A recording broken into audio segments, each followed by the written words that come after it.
wabarakatuh. Alhamdulillahirabbil alamin wassalatu wassalamu ala asrofil anbiya'i wal mursalin wa ala alihi washabbihi ajmain amma ba'du. Salam sejahtera bagi kita semua. Pada kesempatan yang mulia ini, izinkan saya Almira Nurrahma dari program studi Teknologi Mekanisasi Pertanian tingkat 1D dengan NIM 02-11-25-185 untuk membuka presentasi yang akan membahas mengenai catatan iklim dan kualitas udara 2024 yang telah disusun oleh Badan Meteorologi, Klimatologi, dan Geofisika atau yang biasa kita kenal dengan BMKG. Sebelum kita memasuki pembahasan secara mendalam terkait isi dari catatan tahunan ini, marilah kita renungkan bersama mengenai pentingnya pemahaman kita terhadap kondisi iklim dan kualitas udara di negara kita, yaitu Indonesia. Indonesia sebagai negara kepulauan terbesar di dunia dengan keragaman ekosistem yang luar biasa, memiliki peran yang sangat penting dalam dinamika iklim global. Tidak hanya itu, kondisi iklim dan kualitas udara di tanah air ini juga memiliki dampak yang sangat signifikan terhadap kehidupan jutaan rakyat Indonesia, mulai dari sektor pertanian yang menjadi tulang punggung ekonomi sebagian besar masyarakat, hingga kesehatan dan kesejahteraan kita sehari-hari. Di tengah gelombang perubahan iklim yang semakin mengkhawatirkan di seluruh dunia, pemantauan yang cermat dan dokumentasi yang akurat mengenai kondisi iklim dan kualitas udara menjadi hal yang tidak bisa kita abaikan lagi. BMKG sebagai lembaga yang berwenang dan memiliki kompetensi dalam bidang meteorologi, klimatologi, dan geofisika telah secara konsisten melakukan pemantauan secara analisis terhadap berbagai parameter iklim dan kualitas udara di seluruh wilayah Indonesia. Tahun 2024 merupakan tahun yang sangat menarik untuk diamati karena kita menyaksikan berbagai fenomena iklim yang mencolok serta perkembangan terkait kualitas udara yang membutuhkan perhatian kita bersama. Berdasarkan data yang telah dikumpulkan oleh BMKG dari 117 stasiun pengamatan yang tersebar di seluruh Nusantara, kita mengetahui bahwa suhu udara rata-rata tahun 2024 di Indonesia mencapai 27,5 derajat Celcius dengan anomali sebesar 0,8 derajat Celcius dibandingkan dengan periode normal tahun 1991 sampai 2020 yang memiliki suhu rata-rata 26,7 derajat Celcius. Angka ini bukanlah sekadar angka statistik belaka, karena tahun 2024 menjadi tahun terpanas yang pernah tercatat dalam sejarah pengamatan iklim Indonesia sejak tahun 1981 hingga saat ini. Hampir seluruh wilayah Indonesia mengalami anomali suhu positif dengan anomali tertinggi tercatat di Stasiun Meteorologi Gusti Syamsir Alam, Kabupaten Kota Baru sebesar 1,5 derajat Celcius. Sementara anomali terendah ada di Stasiun Meteorologi Sultan Iskandar Muda di Banda Aceh dengan nilai minus 0,2 derajat Celcius. Jika kita bandingkan dengan satu tahun sebelumnya, yaitu tahun 2023, suhu udara rata-rata tahun 2024 juga menunjukkan nilai yang lebih tinggi di sebagian besar stasiun pengamatan. Dengan perbedaan suhu terpanas terjadi di Stasiun Meteorologi Frans Sales Lega di Ruteng sebesar 1,3 derajat Celcius. Tak hanya terkait suhu, fenomena iklim lainnya juga menunjukkan perkembangan yang signifikan pada tahun 2024. Kita menyaksikan bagaimana fenomena El Nino yang kuat berdampak pada anomali suhu yang lebih tinggi serta berkurangnya curah hujan di sebagian besar wilayah Indonesia, terutama di wilayah timur seperti Nusa Tenggara Timur atau NTT yang kemudian memicu terjadinya kekeringan yang cukup parah. Di sisi lain, pada periode tertentu seperti pada akhir November hingga awal Desember 2024, kita juga menyaksikan bagaimana kombinasi dari berbagai fenomena atmosfer seperti bibit siklon tropis, dipole mode negatif, aktivitas Madden, Julian Oscillation atau MJO, serta gelombang Rossby dan Kelvin dapat memicu terjadinya hujan dengan intensitas tinggi yang melanda berbagai wilayah di Indonesia. mulai dari Aceh di ujung barat hingga Papua di ujung timur. Kondisi ini tentu saja membawa dampak yang luar biasa terhadap kehidupan masyarakat, seperti potensi terjadinya banjir, tanah longsor, hingga gangguan pada berbagai sektor aktivitas manusia. Selain aspek iklim, catatan tahunan ini juga tidak luput dari membahas mengenai kondisi kualitas udara di Indonesia pada tahun 2024. BMKG telah melakukan pemantauan terhadap berbagai parameter kualitas udara seperti Suspended Particulate Matter atau SPM, Particulate Matter atau PM2,5, serta gas polutan seperti nitrogen dioksida atau NO2 pada bulan Januari 2024. Hasil pemantauan SPM di 13 stasiun menunjukkan bahwa kadar partikulat di seluruh lokasi pengamatan berada di bawah nilai baku mutu yang telah ditetapkan, yaitu 230 UGM per M kubik bulan Februari. Begitu juga dengan pemantauan NO2 pada bulan Februari 2024, di mana kadar NO2 tertinggi tercatat di lokasi Kementan atau Kementerian Pertanian sebesar 0,0196 ppm dan terendah di Sorong sebesar 0,0010 ppm. Yang keduanya masih berada di bawah nilai baku mutu 0,08 ppm. Namun, kita juga tidak bisa mengabaikan fakta bahwa pada beberapa periode tertentu, seperti pada musim kemarau, kualitas udara di berbagai wilayah dapat menurun secara signifikan akibat terjadinya kebakaran hutan dan juga lahan.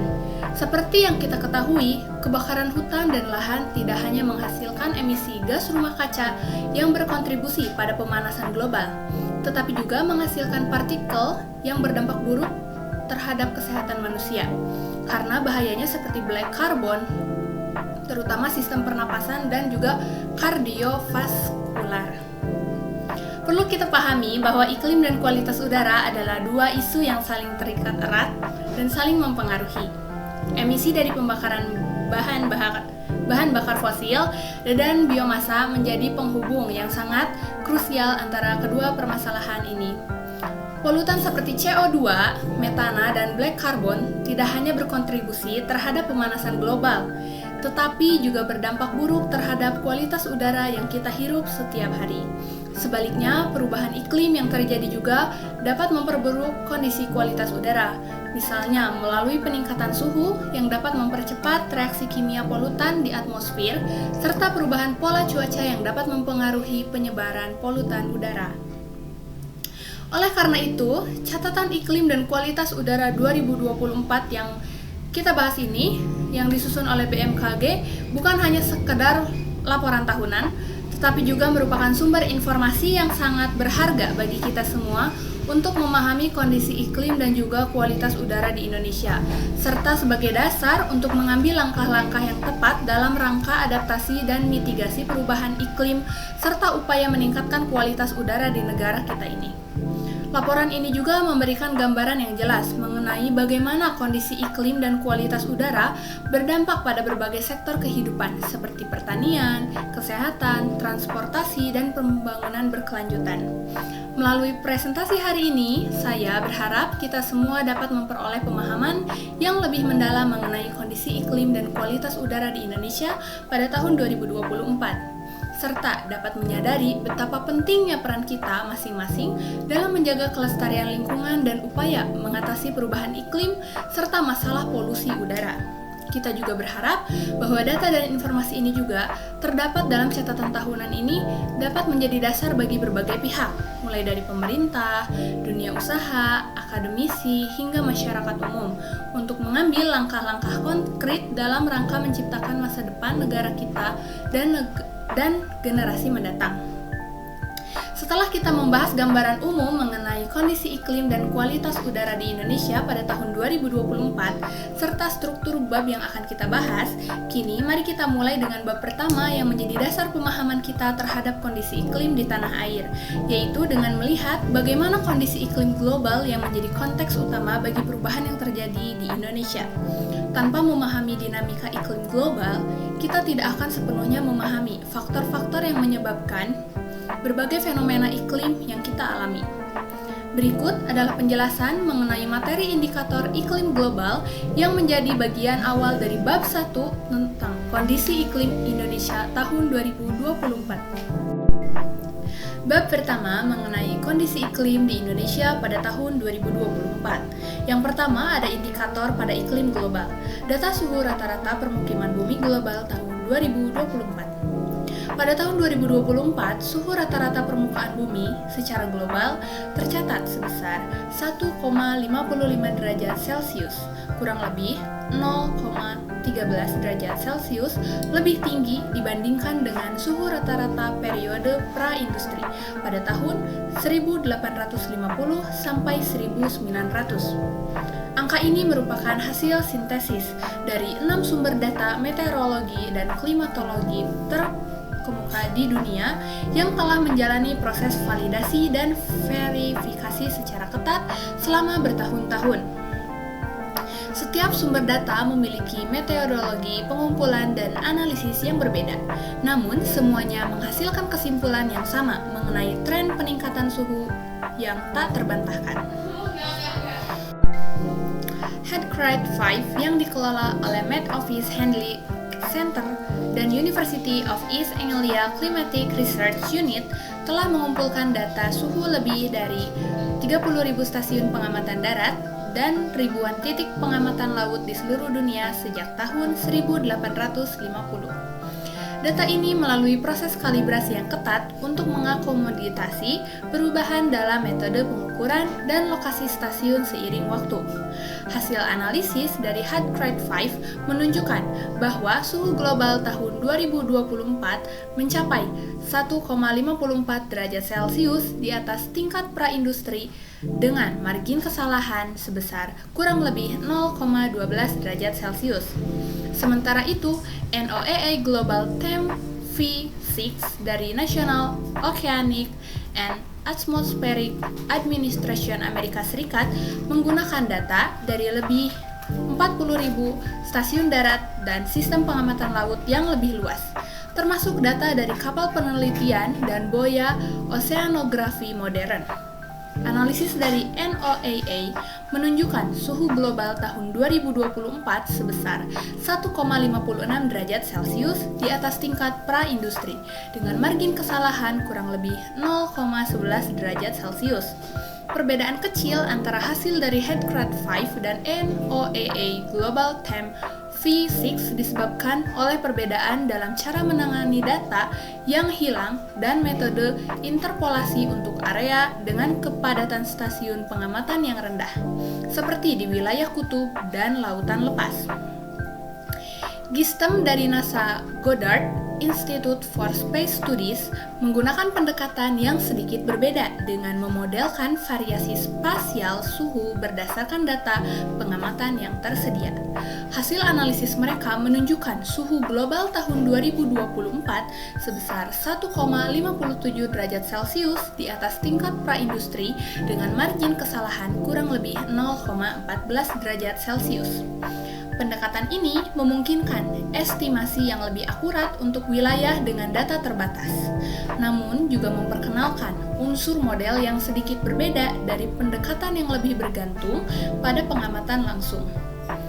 Berkeley Earth sebagai inisiatif independen telah mengembangkan metode yang transparan dan dapat diakses secara terbuka untuk analisis data suhu global. Mereka menggunakan data dari lebih dari 160.000 stasiun pengamatan darat dan ribuan titik pengamatan laut dengan proses validasi yang melibatkan pemeriksaan manual terhadap data yang mencurigakan atau tidak konsisten.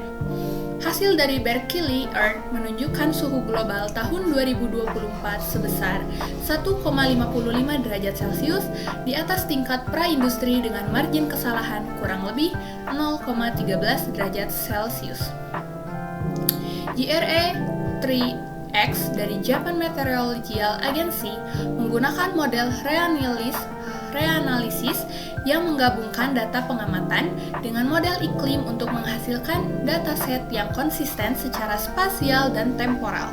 Hasil analisis mereka menunjukkan suhu global tahun 2024 sebesar 1,53 derajat Celcius di atas tingkat pra-industri dengan margin kesalahan kurang lebih 0,15 derajat Celcius. Pendekatan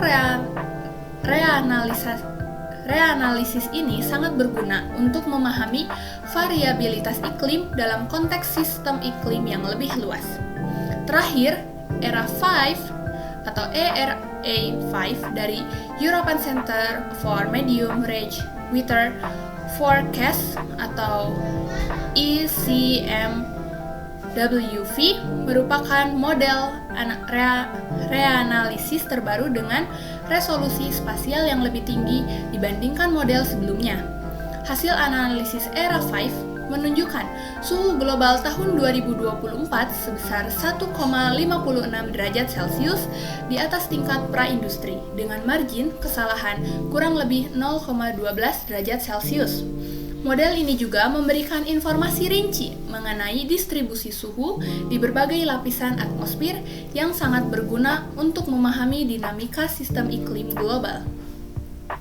Nah, pada gambar 1.1 yang menampilkan anomali suhu rata-rata global dari tahun 1850 hingga 2024 dengan jelas menunjukkan tren kenaikan suhu yang konsisten sepanjang kurun waktu tersebut.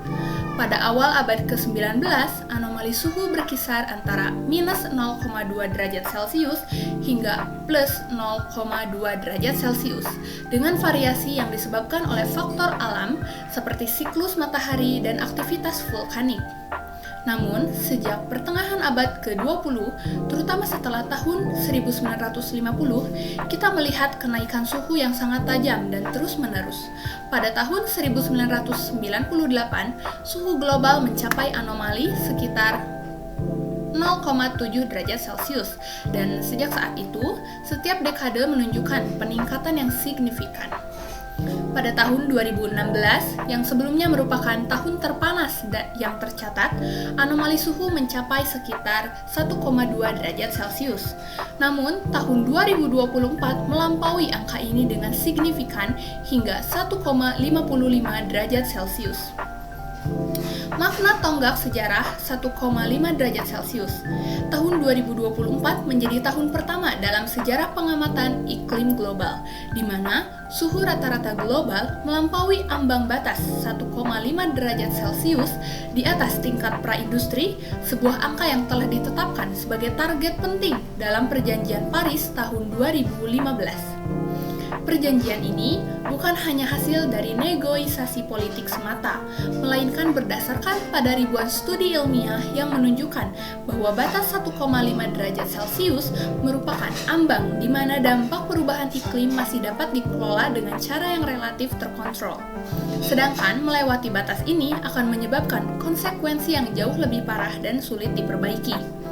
Penelitian yang dilakukan oleh Intergovernmental Panel on Climate Change atau IPCC dalam laporan penelitian klima AR5 tahun 2014 dan laporan penelitian atau penilaian ke-6 AR6 tahun 2021 menunjukkan bahwa jika pemanasan global dibatasi pada 1,5 derajat Celcius, maka resiko kerusakan ekosistem dan gangguan pada sistem sosial ekonomi akan jauh lebih rendah dibandingkan jika pemanasan mencapai 2 derajat Celcius atau lebih tinggi.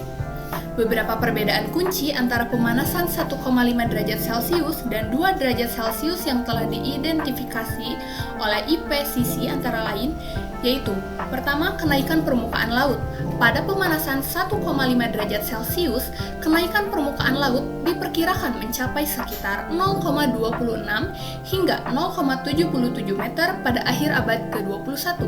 Sedangkan pada pemanasan 2 derajat Celcius, kenaikan ini dapat mencapai 0,32 hingga 0,98 meter. Perbedaan ini mungkin tampak kecil secara angka, namun bagi negara kepulauan seperti Indonesia dengan lebih dari 17.000 pulau dan ribuan kilometer garis pantai, perbedaan tersebut dapat menjadi perbedaan antara keberlangsungan hidup puluhan juta orang atau kehilangan wilayah yang luas akibat abrasi dan intrusi air laut. Lalu yang kedua ada kerusakan terumbu karang. Pada pemanasan 1,5 derajat Celcius, diperkirakan sekitar 70% hingga 90% terumbu karang global akan mengalami kerusakan yang signifikan. Sedangkan pada pemanasan 2 derajat Celcius, angka ini akan mencapai lebih dari 99%.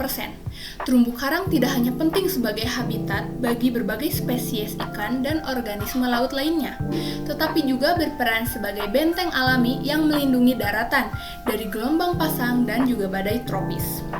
Kerusakan terumbu karang yang masih akan berdampak langsung pada sektor perikanan dan pariwisata di Indonesia, serta meningkatkan resiko banjir dan abrasi di wilayah pesisir. Lalu yang ketiga ada perubahan pola curah hujan. Pada pemanasan 1,5 derajat Celcius sebagai wilayah tropis termasuk Indonesia akan mengalami peningkatan curah hujan pada musim hujan dan penurunan curah hujan pada musim kemarau. Namun, variasi ini masih relatif dapat diprediksi dan diadaptasikan.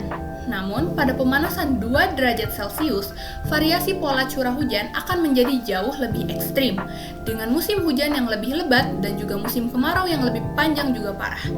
Hal ini akan mengganggu sektor pertanian, ketahanan pangan, dan pasokan air bersih di seluruh Nusantara. Lalu yang keempat ada fenomena cuaca ekstrim. Pada pemanasan 1,5 derajat Celcius, frekuensi dan intensitas fenomena cuaca ekstrim seperti badai tropis, hujan lebat yang menyebabkan banjir, kekeringan yang berkepanjangan, dan gelombang panas yang meningkatkan secara signifikan dibandingkan kondisi saat ini.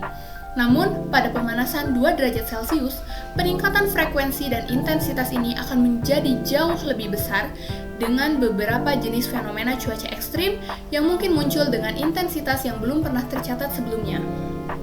Lalu yang kelima adalah keanekaragaman hayati. Pada pemanasan 1,5 derajat Celcius, diperkirakan sekitar 8% hingga 14% spesies darat yang diamati akan mengalami penurunan luas wilayah yang signifikan, dengan beberapa spesies yang beresiko punah jika tidak ada tindakan konservasi yang kuat. Pada pemanasan 2 derajat Celcius, angka ini dapat mencapai 10% hingga 18%, dengan dampak yang lebih luas hingga ekosistem darat dan laut serta layanan ekosistem yang mereka berikan kepada manusia. Perjanjian Paris diadopsi pada tahun 2015 di Paris, Prancis. Selama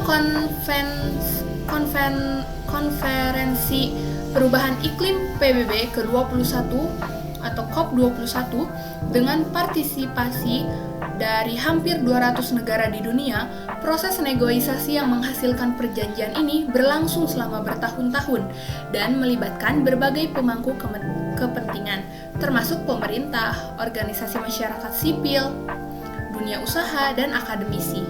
Tujuan utama dari perjanjian ini adalah untuk membatasi kenaikan suhu global rata-rata di bawah 2 derajat Celcius di atas tingkat praindustri dan mengejar upaya untuk membatasi kenaikan suhu hingga 1,5 derajat Celcius di atas tingkat praindustri. Mengingat bahwa hal ini secara signifikan mengurangi resiko dan dampak perubahan iklim. Selain itu, Perjanjian Paris juga menetapkan tujuan untuk meningkatkan kapasitas adaptasi terhadap efek perubahan iklim yang tidak dapat dihindarkan dan menguatkan ketahanan, serta kapasitas untuk menangani kerentanan yang terkait dengan perubahan iklim. Perjanjian ini juga mencakup ketentuan mengenai dukungan keuangan, transfer teknologi, dan pembangunan kapasitas bagi negara berkembang yang membutuhkan bantuan untuk mengatasi perubahan iklim. Pernyataan Antonio Guterres dan implikasinya. Pernyataan Sekretaris Jenderal PBB atau Antonio Guterres yang menyatakan bahwa beberapa tahun dapat melewati batas 1,5 derajat Celcius, namun bukan berarti tujuan jangka panjangnya telah gagal.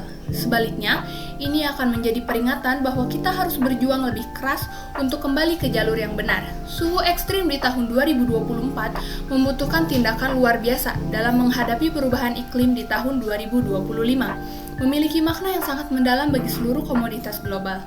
Pernyataan ini menekankan bahwa meskipun tahun 2024 telah melampaui ambang batas 1,5 derajat Celcius, hal ini tidak berarti bahwa tujuan Perjanjian Paris telah gagal secara total. Namun, ini adalah peringatan yang sangat jelas bahwa kita berada di jalur yang salah dan perlu mengambil tindakan yang drastis dan segera untuk mengubah arah. Beberapa tahun dengan suhu yang melebihi 1,5 derajat Celcius masih dapat diterima dalam konteks upaya jangka panjang untuk membatasi pemanasan global pada tingkat tersebut, asalkan kita dapat mengembalikan suhu global ke bawah batas tersebut dalam waktu yang relatif singkat dan menjaganya di bawah batas tersebut pada masa mendatang. Namun, untuk mencapai hal ini, diperlukan tindakan yang jauh lebih ambisius daripada yang telah dilakukan hingga saat ini. Negara-negara di dunia perlu meningkatkan target pengurangan emisi gas rumah kaca mereka secara signifikan, mempercepat transisi menuju energi bersih dan terbarukan, menghentikan deforestasi, dan mendukung reboisasi skala besar, mengubah pola produksi dan konsumsi menjadi lebih berkelanjutan, serta meningkatkan investasi dalam teknologi hijau dan adaptasi perubahan iklim. Pernyataan juga menekankan bahwa suhu ekstrim yang dialami pada tahun 2024 yang menyebabkan berbagai bencana alam di seluruh dunia, termasuk gelombang panas yang mematikan di berbagai negara, kekeringan yang berkepanjangan di wilayah lain, banjir yang merusak, dan juga kebakaran hutan yang meluas, membutuhkan respon yang luar biasa dari seluruh komunitas global pada tahun 2025 dan juga seterusnya. Tahun 2025 akan menjadi tahun yang sangat penting karena akan menjadi waktu untuk peninjauan 5 tahunan pertama dari Perjanjian Paris, di mana negara-negara diharapkan akan meningkatkan komitmen mereka dalam mengatasi perubahan iklim. Lalu, konsentrasi gas rumah kaca global tahun 2024. Data mengenai konsentrasi gas rumah kaca global pada tahun 2024 menunjukkan bahwa kita masih berada di jalur yang salah dalam upaya mengatasi perubahan iklim. Konsentrasi karbon dioksida atau CO2 mencapai 421,5 kurang lebih 0,2 parts per million atau ppm, di nitrogen oksida atau N2O sebesar 339,4 kurang lebih 0,1 parts per billion atau ppb, dan sulfur hexafluorida atau SV6 sebesar 12,1 part per trillion atau ppt. Jika kita membandingkan dengan tingkat konsentrasi pada tahun 1750 yang merupakan awal dari era industri dan dijadikan sebagai acuan pra-industri, kita melihat peningkatan yang sangat signifikan. Konsentrasi CO2 pada tahun 1750 diperkirakan sekitar 280 ppm, sehingga konsentrasi pada tahun 2024 menunjukkan peningkatan sebesar 150%. Konsentrasi N2O pada tahun 1750 diperkirakan sekitar 270 ppb, sehingga peningkatan pada tahun 2024 mencapai 124%. Konsentrasi SV6 pada tahun 1750 hampir nol, karena gas ini adalah produk buatan manusia yang pertama kali diproduksi pada tahun 1900-an dan mulai digunakan secara luas pada pertengahan abad ke-20. Lalu ada karbon dioksida CO2 yang merupakan gas rumah kaca yang paling banyak dan paling penting dalam hal kontribusi terhadap pemanasan global. Sebagian besar emisi CO2 berasal dari pembakaran bahan bakar fosil seperti batu bara, minyak bumi, gas alam untuk menghasilkan listrik, menggerakkan kendaraan, dan menjalankan proses industri. Sumber penting lainnya adalah deforestasi dan perubahan penggunaan lahan yang menyebabkan pelepasan karbon yang tersimpan dalam biomasa dan tanah ke atmosfer. CO2 memiliki umur yang panjang di atmosfer, dengan sebagian besar molekul CO2 yang dibebaskan ke atmosfer akan tetap berada di sana selama puluhan hingga ratusan tahun, dan selama bagian kecil bahkan dapat bertahan selama ribuan tahun. Hal ini berarti bahwa setiap ton CO2 yang kita bebaskan ke atmosfer akan terus berkontribusi terhadap pemanasan global selama waktu yang sangat lama. Sehingga tindakan pengurangan emisi yang kita lakukan hari ini akan memiliki dampak yang signifikan bagi kondisi iklim di masa depan. Lalu ada di nitrogen oksida atau N2O. merupakan gas rumah kaca yang memiliki potensi pemanasan global yang jauh lebih tinggi daripada CO2, sekitar 265 kali lebih kuat dalam jangka waktu 100 tahun. Emisi N2O berasal dari berbagai sumber, termasuk praktik pertanian seperti penggunaan pupuk nitrogen sintesis dan juga organik, pengolahan limbah hewan, pengolahan limbah padat dan cair, serta beberapa proses industri seperti produk asam nitrat dan adiptat N2O. N2O juga dihasilkan secara alami dari proses mikrobiologis di tanah dan air. Namun aktivitas manusia telah meningkatkan emisi gas ini secara signifikan. Umur N2O di atmosfer sekitar 114 tahun, sehingga emisi saat ini akan memiliki dampak berkepanjangan terhadap pemanasan global. Selain itu, N2O juga berperan dalam penghancuran ozon di atmosfer, yang meningkatkan paparan radiasi ultraviolet berbahaya ke permukaan bumi. Lalu ada sulfur hexafluorida atau SF6, merupakan gas rumah kaca yang memiliki potensi pemanasan global yang sangat tinggi, sekitar 23.500 kali lebih kuat daripada CO2 dalam jangka waktu 100 tahun. Gas ini digunakan dalam berbagai aplikasi industri, seperti dalam peralatan tenaga listrik, yaitu pemutus daya dan transformator untuk isolasi dan juga pendinginan, dalam produksi kaca polimer, dalam aplikasi medis, dan beberapa proses manufaktur lainnya. Demikian pembahasan dari saya mengenai bab 1, yaitu indikator iklim global pada tahun 2024. Data yang ada menunjukkan bahwa kita berada pada titik krusial dalam menghadapi perubahan iklim.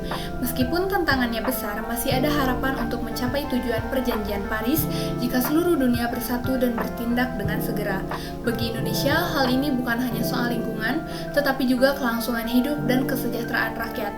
Mari kita jadikan pemahaman ini sebagai dasar untuk mengambil langkah nyata dalam melindungi planet kita dan membangun masa depan yang lebih baik bagi generasi mendatang.